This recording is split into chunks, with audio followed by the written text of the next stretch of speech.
ಪ್ರತಿ ಬಾರಿ I P L ಸೀಸನ್ನಲ್ಲಿ ಆರ್ ಸಿ ಬಿಗೆ ಅವಮಾನ, ಸಂಕಷ್ಟ, ಸೋಲಿನ ಮೇಲೆ ಸೋಲು.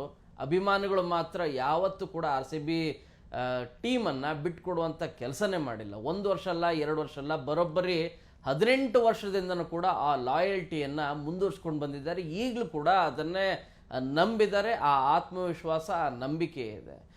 ಈ ಹಿಂದೆ ಆದಂಥ ಮ್ಯಾಚ್ಗಳಲ್ಲಿ ತುಂಬ ಬೇಸರವನ್ನು, ಅಸಮಾಧಾನವನ್ನು, ನೋವನ್ನು ಹೊಂದಿದವರು ಯಾರು ಅಂದರೆ ಅದು R C B fans. So ಈ ಬಾರಿಯ ಐ ಪಿ ಎಲ್ ಸೀಸನ್ನಲ್ಲಿ ಆರ್ ಸಿ ಬಿ ಮ್ಯಾಚ್ ನಿಜವಾಗ್ಲೂ ಕೂಡ ಹೆಮ್ಮೆಯಿಂದ, ಗೌರವದಿಂದ, ಮರ್ಯಾದೆಯಿಂದ ಹೇಳ್ಕೊಂಡು ಹೋಗುವ ರೀತಿಯಾದಂಥ ಸಿಚುವೇಶನ್ ಇದೆ. ಯಾಕೆ ಅಂದರೆ ಕಳೆದ ಮ್ಯಾಚ್ ನೀವು ತುಂಬ ಹೀನವಾಗಿ ಆರ್ ಸಿ ಬಿ ಸೋಲ್ಬೇಕಾಯಿತು. ಯಾಕೆ ಅಂದರೆ ಒಂದು ಆಲ್ರೌಂಡ್ ಪ್ರದರ್ಶನ ಆಗದೆ ಇರೋದು, ಎರಡನೇದು ನಿಮಗೆ SRH ಎಲ್ಲ ಬ್ಯಾಟ್ಸ್ಮನ್ಗಳು ಫಾರ್ಮ್ ಬಂದಿರೋದು. ಮೊದಲ ಮ್ಯಾಚಲ್ಲಿ ಆಡಿದ ರೀತಿಯಾಗಿ ಆ ನಂತರ ಮ್ಯಾಚ್ಗಳಲ್ಲಿ ಏನು ಅವರು ಅದ್ಭುತವಾದಂಥ ಪ್ರದರ್ಶನವನ್ನು ಮಾಡಲಿಲ್ಲ.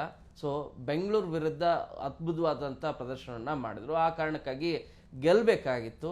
ಆರ್ ಸಿ ಬಿ ಸೋಲಿಕ್ಕೆ ಮತ್ತೊಂದು ಬಹಳ ಪ್ರಮುಖವಾದಂಥ ಕಾರಣ ಆಗಿರೋದು ನಮ್ಮ ಆರ್ ಸಿ ಬಿಯ ಪ್ರಮುಖ ಅಸ್ತ್ರ ಬೌಲಿಂಗ್ ಅಂದರೆ ಹೇಸಲ್ವುಡ್.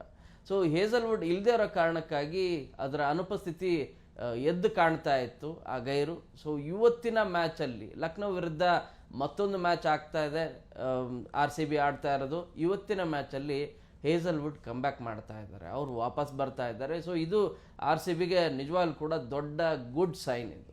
ಆ ಕಾರಣಕ್ಕಾಗಿ ಮತ್ತೆ ಆರ್ ಸಿ ಬಿ ಒಳ್ಳೆ ಬೌಲಿಂಗ್ ಪ್ರದರ್ಶನವನ್ನು ಮಾಡುತ್ತೆ. ಆಲ್ರೌಂಡ್ ಪ್ರದರ್ಶನ ಮಾಡಿದರೆ ಲಕ್ನೋ ವಿರುದ್ಧ ಗೆಲ್ಲೋದು ಏನು ದೊಡ್ಡ ಮಾತೇ ಅಲ್ಲ. ಯಾಕೆ ಅಂದರೆ ಲಕ್ನೋ ಸತತವಾಗಿ ಸಾಕಷ್ಟು ಸೋಲನ್ನು ಕಂಡಿದೆ. ಆ ಕಾರಣಕ್ಕಾಗಿ ಈಗ ಈ ಐ ಪಿ ಎಲ್ ಮ್ಯಾಚಿಂದನೇ ಹೊರಗಡೆ ಹೋಗ್ತಾ ಇದೆ, ಕ್ವಾಲಿಫೈ ಆಗಲಿಕ್ಕೂ ಕೂಡ ಆಗ್ತಾ ಇಲ್ಲ. ಆ ರೀತಿಯಾದಂಥ ಸಿಚುವೇಶನ್ ಇದೆ. ಇವತ್ತು ಆರ್ ಸಿ ಬಿ ಗೆದ್ದರೂ ಕ್ವಾಲಿಫೈನಲ್ಗೆ ಹೋಗುತ್ತೆ, ಸೋತ್ರೂ ಕೂಡ ಕ್ವಾಲಿಫೈನಲ್ಗೆ ಹೋಗುತ್ತೆ. ಆದರೆ ಇಲ್ಲಿರುವಂಥ ಪ್ರಶ್ನೆ ಅಂದರೆ ಮೊದಲ ಕ್ವಾಲಿಫೈರ್ಗೆ ಹೋಗುತ್ತಾ ಅಥವಾ ಸೆಕೆಂಡ್ ಕ್ವಾಲಿಫೈರ್ಗೆ ಹೋಗುತ್ತಾ? R C B fans usually ಹೇಳೋದು ಇಲ್ಲ, ಟಾಪ್ 2 ಅಲ್ಲಿ ಇರಬೇಕು ಅಂತೇಳಿ. ಟಾಪ್ 2 ಅಲ್ಲಿ ಇರಬೇಕು ಅಂದರೆ ಇವತ್ತಿನ ಲಕ್ನೋ ವಿರುದ್ಧ ಆರ್ ಸಿ ಬಿ ಗೆದ್ದರೆ ಯಾವುದೇ ರೀತಿಯಾದಂಥ ತೊಂದರೆ ಆಗೋದಿಲ್ಲ.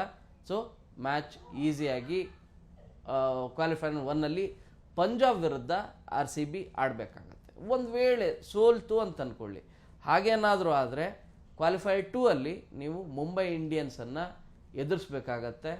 ಟಫ್ ಟೀಮ್ ಅಂತಲೇ ಹೇಳ್ತಾ ಇದ್ದಾರೆ. ಆದರೆ ಈ ಐ ಪಿ ಎಲ್ ಸೀಸನ್ನಲ್ಲಿ ಚೆನ್ನೈ ಸೂಪರ್ ಕಿಂಗ್ಸ್ 5 ಸಾರಿ ಗೆದ್ದಿತ್ತು, ಮುಂಬೈ ಇಂಡಿಯನ್ಸ್ 5 ಸಾರಿ ಚಾಂಪಿಯನ್ಸ್ ಟ್ರೋಫಿಯನ್ನು ಗೆದ್ದಿದ್ದು. ಆದರೆ ಅಂಥ ತಂಡಗಳ ವಿರುದ್ಧ ಆರ್ ಸಿ ಬಿ ಆಡಿದಂಥ ರೀತಿ, ಅದರಲ್ಲೂ ಕೂಡ ವಿರಾಟ್ ಕೊಹ್ಲಿಯ ಅಮೋಘ ಬ್ಯಾಟಿಂಗ್ ಪ್ರದರ್ಶನ, ಅದು ಯಾರನ್ನೂ ಕೂಡ ಮರೆಯುವಂತಿಲ್ಲ. ಒಳ್ಳೆ ಬ್ಯಾಟಿಂಗ್ ಆವರೇಜ್ ಇದೆ ಮತ್ತು ಪರ್ಫಾರ್ಮೆನ್ಸು ಕೂಡ ಇದೆ ಮತ್ತು ಸ್ಟ್ರೈಕ್ ರೇಟ್ ಕೂಡ ತುಂಬಾ ಚೆನ್ನಾಗಿದೆ. ವಿರಾಟ್ ಕೊಹ್ಲಿ ಸ್ಟ್ರೈಕ್ ರೇಟ್ ಬಗ್ಗೆ ಭಾಳಷ್ಟು ಜನ ಆರೋಪ ಹೊರಿಸ್ತಾ ಇದ್ರು, ಹೀಗಳಿತಾ ಇದ್ರು. ಅವ್ರದ್ದು ಬ್ಯಾಟಿಂಗ್ ಆವರೇಜ್ T20 ಬ್ಯಾಟ್ಸ್ಮನ್ ಅಲ್ಲ ಅನ್ನೋ ರೀತಿಯಾಗಿ ಟೀಕೆ ಟಿಪ್ಪಣಿಗಳೆಲ್ಲವೂ ಕೂಡ ಬರ್ತಾ ಇದ್ವು. ಅವುಗಳಿಗೆ ಈ ಸೀಸನ್ನಲ್ಲಿ ವಿರಾಟ್ ಕೊಹ್ಲಿ ತನ್ನ ಬ್ಯಾಟ್ ಮೂಲಕನೇ ಉತ್ತರವನ್ನು ಕೊಟ್ಟಿದ್ದಾರೆ. ಇಲ್ಲಿ ವಿಷಯಕ್ಕೆ ಬರ್ತಿರೋದೇನೆಂದರೆ 5 ಸಾರಿ ಚಾಂಪಿಯನ್ಸ್ ಗೆದ್ದಂಥ, ಟ್ರೋಫಿ ಗೆದ್ದಂಥ CSK ಪರಿಸ್ಥಿತಿ ಈ ಇದರಲ್ಲಿ ಐ ಪಿ ಎಲ್ ಏನಾಯಿತು ಅನ್ನೋದು ಎಲ್ರಿಗೂ ಕೂಡ ಗೊತ್ತಿರುವಂಥ ವಿಚಾರ.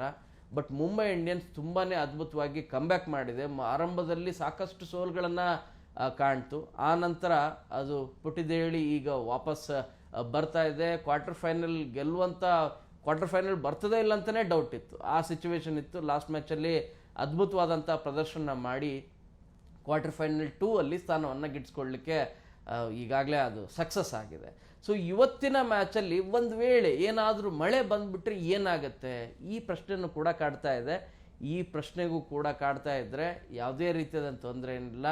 ಒಂದು ವೇಳೆ ಮಳೆ ಬಂದರೂ ಕೂಡ ಕ್ವಾಲಿಫೈನಲ್ 2 ಅಲ್ಲಿ ಆರ್ ಸಿ ಬಿ ಆಡೋದ್ರಲ್ಲಿ ಯಾವುದೇ ರೀತಿಯಾದಂಥ ಅನುಮಾನ ಇಲ್ಲ. ಯಾಕಂದರೆ ರನ್ ರೇಟ್ ಪಾಯಿಂಟಲ್ಲಿ 0-0-1 ಪಾಯಿಂಟಿಂದ ಅಂದ್ರೂ ಕೂಡ ಆರ್ ಸಿ ಬಿ ಕ್ವಾಲಿಫೈನಲ್ 2 ಅಲ್ಲಿ ಬರುತ್ತೆ. ಸೊ ಇದು ಆರ್ ಸಿ ಬಿ ಅಭಿಮಾನಿಗಳಿಗೆ ಒಂದು ರೀತಿ ರಿಲ್ಯಾಕ್ಸ್ ಕೊಟ್ಟರೂ ಕೂಡ.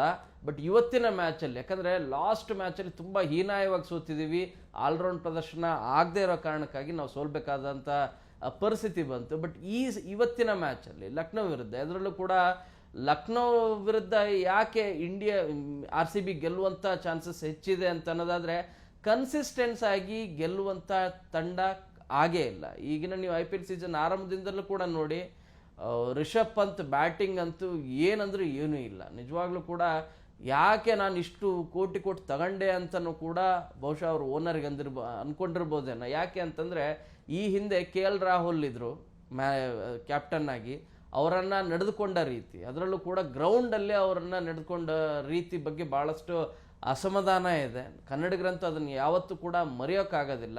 ಆ ಹಿನ್ನೆಲೆಯಲ್ಲಿ ಈ ಮಿಡ್ಲ್ ವೈಲ್ ಒಂದ್ಸರಿ ಮಾತಾಡ್ಸೋಕ್ಕೆ ಟ್ರೈ ಮಾಡ್ತಾರೆ ಲಕ್ನೋ ತಂಡದ ಮಾಲೀಕರು. ಅವ್ರು ಮಾತಾಡ್ಸೋಕ್ಕೆ ಹೋದಾಗ KL ರಾಹುಲ್ ರಿಯಾಕ್ಟೇ ಮಾಡೋದಿಲ್ಲ, ವಿಶ್ ಕೂಡ ಮಾಡೋದಿಲ್ಲ. ಅಂದರೆ ಎಷ್ಟು ಅವಮಾನವನ್ನು ಹೊಂದಿದ್ದಾರೆ ಅನ್ನೋದು ಇಲ್ಲಿ ಸ್ಪಷ್ಟವಾಗಿ ಗೊತ್ತಾಗುತ್ತೆ. ಬಟ್ ಇವತ್ತಿನ ಮ್ಯಾಚು ಅಫ್ಕೋರ್ಸ್ ಪಟ್ಟಿದಾರ್ ಆಡ್ತಾರ ಇಲ್ಲ ಅಂತೇಳಿ, ಯಾಕಂದರೆ ಈ ಹಿಂದಿನ ಮ್ಯಾಚಲ್ಲೇ ಅವರು ನಿಮಗೆ ಸಬ್ಸ್ಟಿಟ್ಯೂಟ್ ರೀತಿಯಾಗಿ, ಅಂದರೆ ನಿಮಗೆ ಕ್ಯಾಪ್ಟನ್ಸಿಯನ್ನು ಪೂರ್ತಿಯಾಗಿ ತೆಗೆದುಕೊಳ್ಳುವಂಥ ಸಿಚುವೇಶನ್ ಕಾಣಲಿಲ್ಲ. ಅವರು ಕೈ ಬೆರಳಿನ ತೊಂದರೆ ಇದೆ, ಗಾಯದ ಸಮಸ್ಯೆ ಇದೆ. ಇವತ್ತಿನ ಮ್ಯಾಚ್ ಅವರೆಲ್ಲ ರೆಡಿಯಾಗಿ ಬರ್ತಾರಾ ಇಲ್ಲ ಅಂತೇಳಿ. ಸಾಲ್ಟ್ ಒಳ್ಳೆ ಪರ್ಫಾರ್ಮೆನ್ಸನ್ನು ಮಾಡ್ತಾ ಇದ್ದಾರೆ. ನಿಮಗೆ ವಿರಾಟ್ ಕೊಹ್ಲಿ ಬ್ಯಾಟಿಂಗ್ ಆವ್ರೇಜ್ ಮತ್ತು ಪರ್ಫಾರ್ಮೆನ್ಸ್ ಅದರ ಬಗ್ಗೆ ಪ್ರಶ್ನೆನೇ ಇಲ್ಲ. ಹೈಯೆಸ್ಟ್ ರನ್ನನ್ನು ಗಳಿಸಿ ಮುನ್ನಡೀತಾ ಇದ್ದಾರೆ. ಈ ಸಾರಿ ಅತಿ ಹೆಚ್ಚಿನ ರೀತಿಯಾಗಿ ನಿಮಗೆ ಈ 17 ಸೀಸನ್ನಲ್ಲೂ ಕೂಡ RCB ಗೆಲ್ಲಲಿಕ್ಕೆ ಚಾನ್ಸಸ್ ಇತ್ತೋ ಇಲ್ಲ ಗೊತ್ತಿಲ್ಲ. ಬಟ್ ಈ ಸಾರಿ ಚಾಂಪಿಯನ್ಸ್ ಟ್ರೋಫಿಯನ್ನು ಅಂದರೆ IPL ಟ್ರೋಫಿಯನ್ನು ಗೆಲ್ಲಲಿಕ್ಕೆ ಯಾವುದೇ ರೀತಿಯಾದಂಥ ತೊಂದರೆ ಇಲ್ಲ. ಈಸಿಯಾಗಿ ಗೆಲ್ಲುವಂತಂದ್ರೆ, ಈಸಿ ಅಂತಂದರೆ ತುಂಬ ಈಸಿ ಏನಂತಲ್ಲ, ಬಟ್ ಬೆಸ್ಟ್ ಆಪರ್ಚುನಿಟಿ ಇದೆ. ಈ ಆಪರ್ಚುನಿಟಿಯನ್ನು ಮಿಸ್ ಮಾಡ್ಕೋಬಾರ್ದು. ಸೊ ಇವತ್ತಿನ ಮ್ಯಾಚ್ ಗೆದ್ದರೆ ಈಸಿಯಾಗಿ ಕ್ವಾರ್ಟರ್ ಫೈನಲ್ 1ನಲ್ಲಿ ಆಡಬೇಕಾಗತ್ತೆ ಪಂಜಾಬ್ ವಿರುದ್ಧ ಏನಾದರೂ ಗೆದ್ದರೆ ಸೊ ಫೈನಲ್ ಮ್ಯಾಚನ್ನು ಎದುರಿಸ್ಬೇಕಾಗತ್ತೆ. ಸೊ ಇದೆಲ್ಲದೂ ಕೂಡ ಇನ್ನೊಂದು 10 ದಿನದಲ್ಲೇ ಎಲ್ಲದೂ ಕೂಡ ಕಂಪ್ಲೀಟ್ ಆಗುತ್ತೆ. ಈ ಹಿನ್ನೆಲೆಯಲ್ಲಿ RCB ಏನು ಕಳೆದ 17 ವರ್ಷದಿಂದನೂ ಕೂಡ ಈ ಸಾರಿ ಕಪ್ ನಮ್ಮದೇ ಅಂತ ಏನು ಹೇಳ್ತಾ ಇದ್ವಲ್ಲ, ಆ ಕಪ್ಪನ್ನು ಗಳಿಸುವಂಥ ಭಾಳ ಜನ ಕೀಟ್ಲೆ ಮಾಡ್ತಾಯಿದ್ರು, ಜೋಕ್ ಮಾಡ್ತಾಯಿದ್ರು. ಅದರಲ್ಲೂ ಕೂಡ CSK ಫ್ಯಾನ್ಸ್ ವಿಸಿಲ್ ಹೊಡೆದು ನಮಗೆ ಅವಮರ್ಯಾದೆ ಮಾಡ್ತಾಯಿದ್ರು. ಬಟ್ ಈಗ ಅವರ ಪರಿಸ್ಥಿತಿ ಏನಾಗಿದೆ ಅದು ಬೇರೆ ಮಾತು. ಬಟ್ ಈ ಸಾರಿ ಕಪ್ ನಮ್ಮದೇ ಅನ್ನೋದನ್ನು ಅಭಿಮಾನಿಗಳು ಗೌರವಯುತವಾಗಿ ಹೆಮ್ಮೆಯಿಂದ ಹೇಳ್ಕೊಳ್ಳುವ ರೀತಿಯಾಗಿ RCB ಇವತ್ತಿನ ಮ್ಯಾಚ್ ಗೆಲ್ಲಬೇಕಾಗಿದೆ. ಕ್ವಾರ್ಟರ್ ಫೈನಲ್ಲು ಕೂಡ ಅದೇ ರೀತಿಯಾಗಿ ಪಂಜಾಬ್ ವಿರುದ್ಧ ಏನಾದರೂ ಗೆದ್ದರೆ ಸೊ ಫೈನಲ್ ಗೆಲ್ಲೋದ್ರಲ್ಲಿ ಯಾವುದೇ ರೀತಿಯಾದಂಥ ಅನುಮಾನ ಇಲ್ಲ. Wish you all the best RCB. Camera person Edwin ಜೊತೆ ಶರಣು ಹಂಪಿ, ನ್ಯೂಸ್ 18.